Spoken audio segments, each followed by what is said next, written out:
Looks good. All right. All right, I'm rolling. Bob, first question.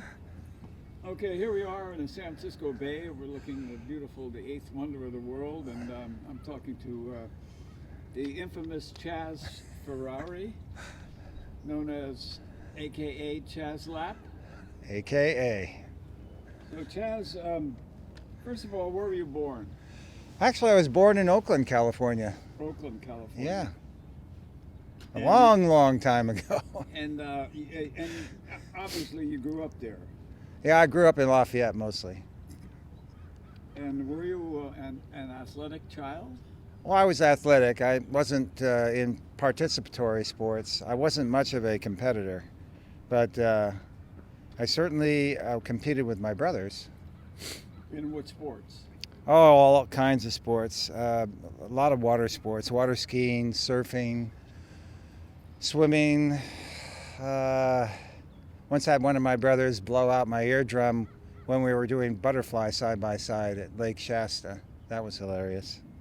First thing when we got there, I spent the rest of the day sitting on the beach with a very sore ear. Oogling.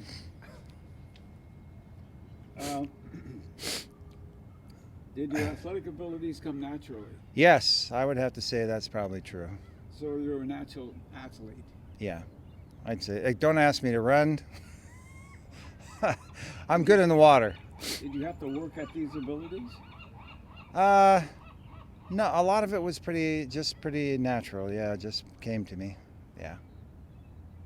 And what year did you get involved in open water swimming? 2007, Bob. Good story. You yourself handed me the application for the South End Rowing Club. And that was 10 years ago. Yep. Wow. A lot of water. March 2007, the water temperature was 47 degrees. Oh, wow. I spent a half hour in it the first time I got in without a wetsuit, and I thought I died and went to heaven. I like the cold water. Do you have any fears while swimming in the bay? Yes, I wouldn't hesitate to tell anyone that. You're going to swim out here, you should definitely check in with yourself and do whatever you think is best. You know, if you think you shouldn't go there, don't go there. Yes, I've had fears in the water. And what are those fears, Chaz? Well, that's the worst one actually I ever had. The first time I panicked, and the only time I panicked, and the last time I'm ever going to panic, I think, was right there at the end of that pier at Fort Mason. And I swam out there, and the water temperature was super cold. It was like 48. And I got to the end of the pier, and there was a whisper, just the tiniest hint of an ebb.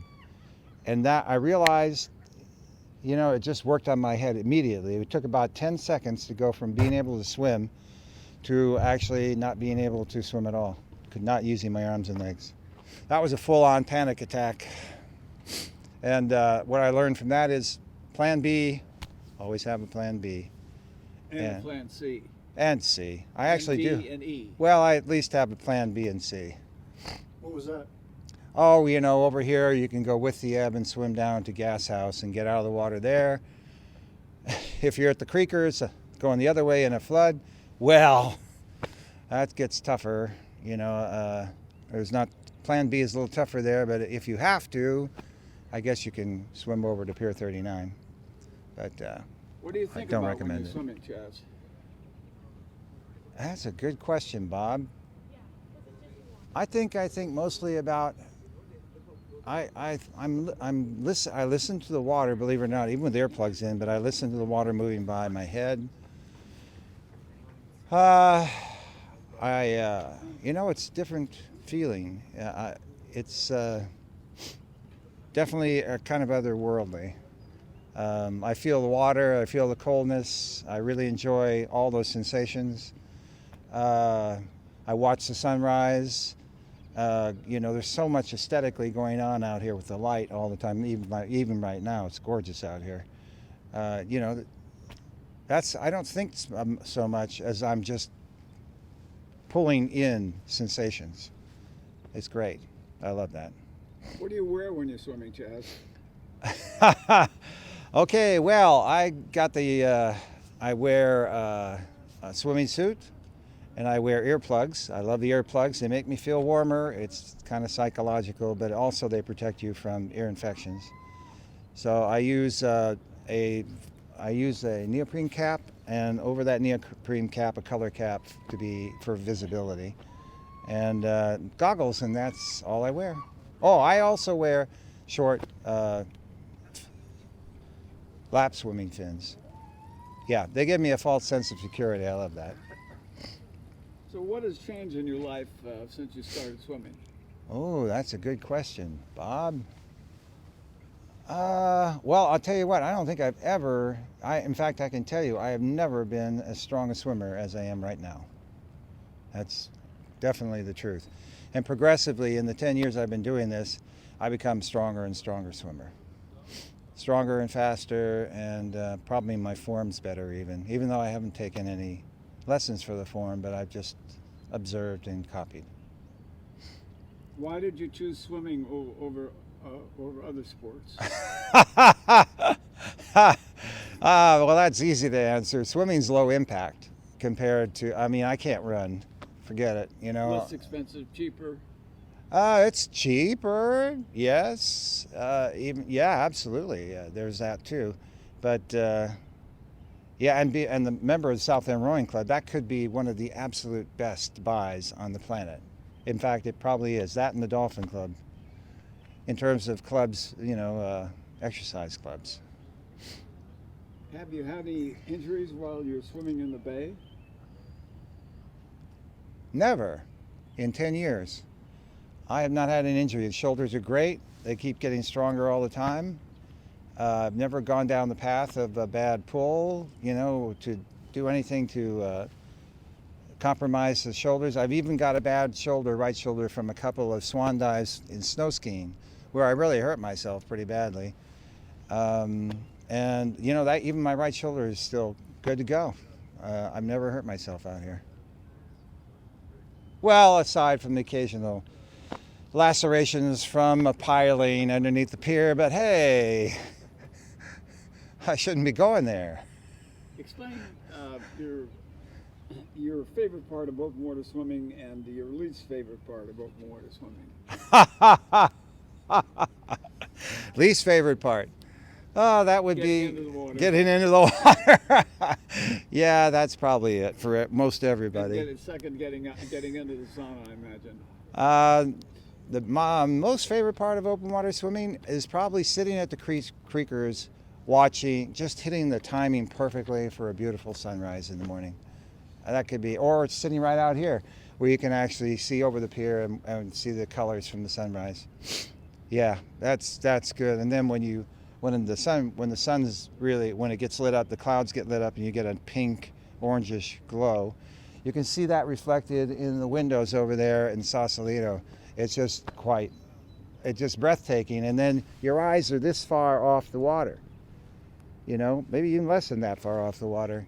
And the water has a way of gathering that light and bringing it right to your eyes.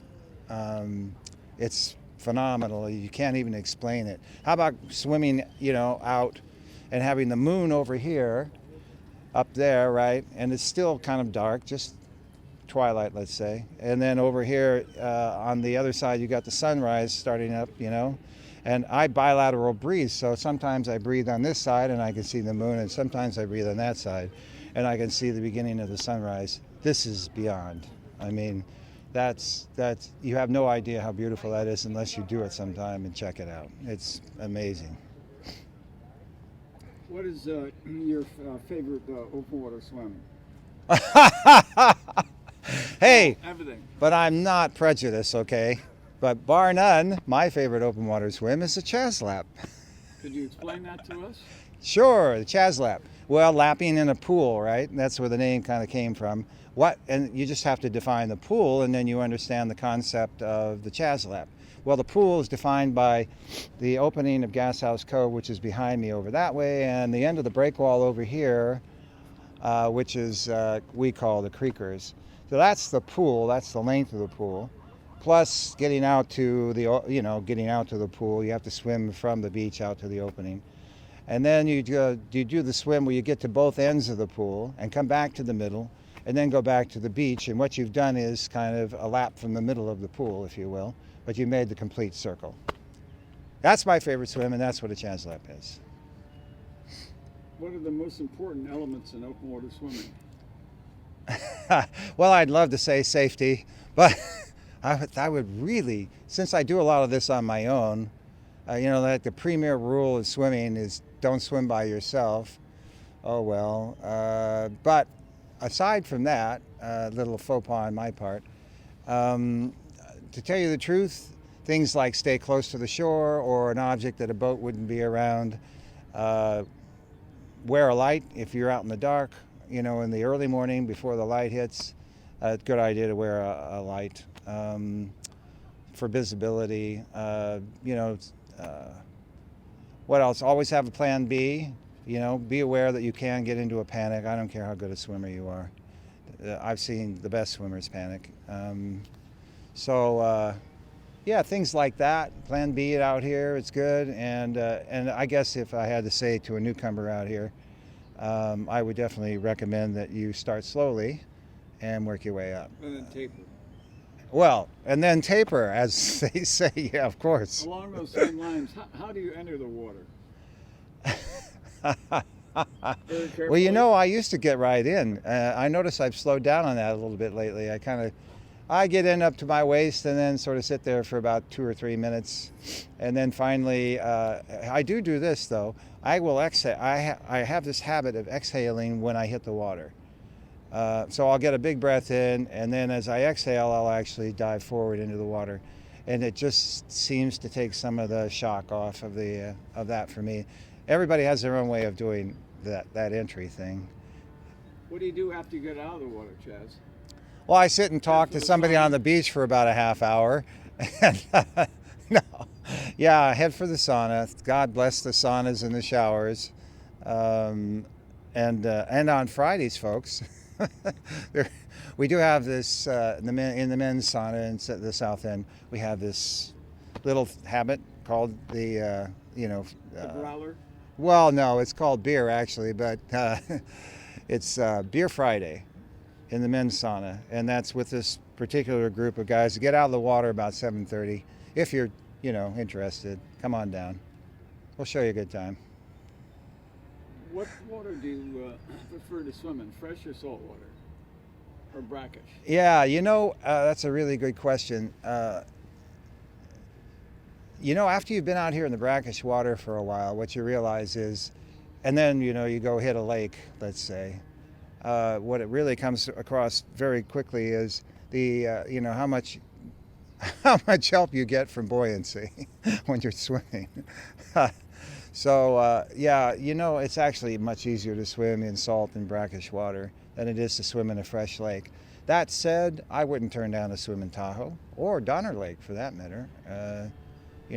But it's a more of a trudge. Your body's lower in the water, not so elevated, not so buoyant. Do you have any open water swimming tips? Tips? Yes, always swim with a pilot. Which I never do. Open water swimming tips. Learn how to sight. Learn how to bilateral breathe. That's very helpful. Do sight on a regular basis, every 10 to 20 strokes. Make sure you know where the hell you're going. Watch out for obstructions in the water, which is very apropos right now since we have an immense amount of debris in the bay with all the rain we've had and the high water, and so there's a lot of debris. So keep your head up for that. Watch for boats. And if you're not with the pilot, and even if you are with the pilot, still be responsible for yourself. It's your body, it's not the pilot's body. So watch for boats. Occasionally look around, see where you're going. If you're swimming with a group, stay with the group. Especially if you have pilots. Yeah, because what happens is if you get away from the group, then you pull pilots off the group, and that weakens in essence it weakens the security for the entire swim. So those are good tips. And if it's cold water and your head starts to go woo, you might think about getting out. if your hand starts to do this, you might think about getting out.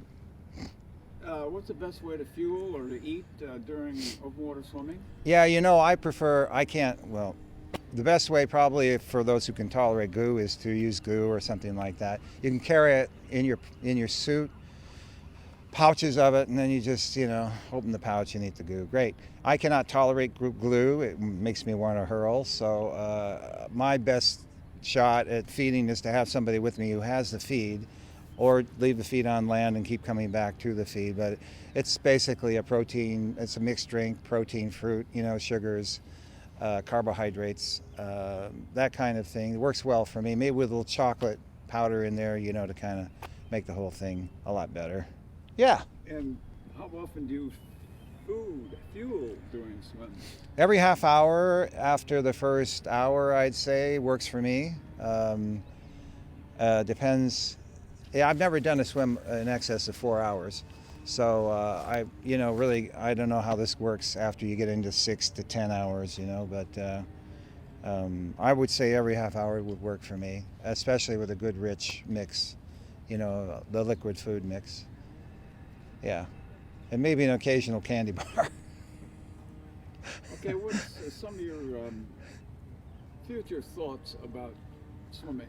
Future thoughts about swimming. Well, I would say support bay keepers, and especially with this new administration coming in. This is a great resource, not only for swimming. Swimming is a small part of what this bay is used for, and it needs to be protected. So I would say, my own personal interest is to help protect the bay. I'm a little selfish about that because I swim in it, But I would say that in terms of swimming, let's make sure that we still have bodies of water that can be swam in for the people who come after us, our children and their children, that type of thing. Very good, Chaz. All right, Bob, thanks. And thank you, Brian. Thank you, brother. All right. That's good. Thank Cheers. you very much. All right, you're Appreciate welcome. it. Appreciate it.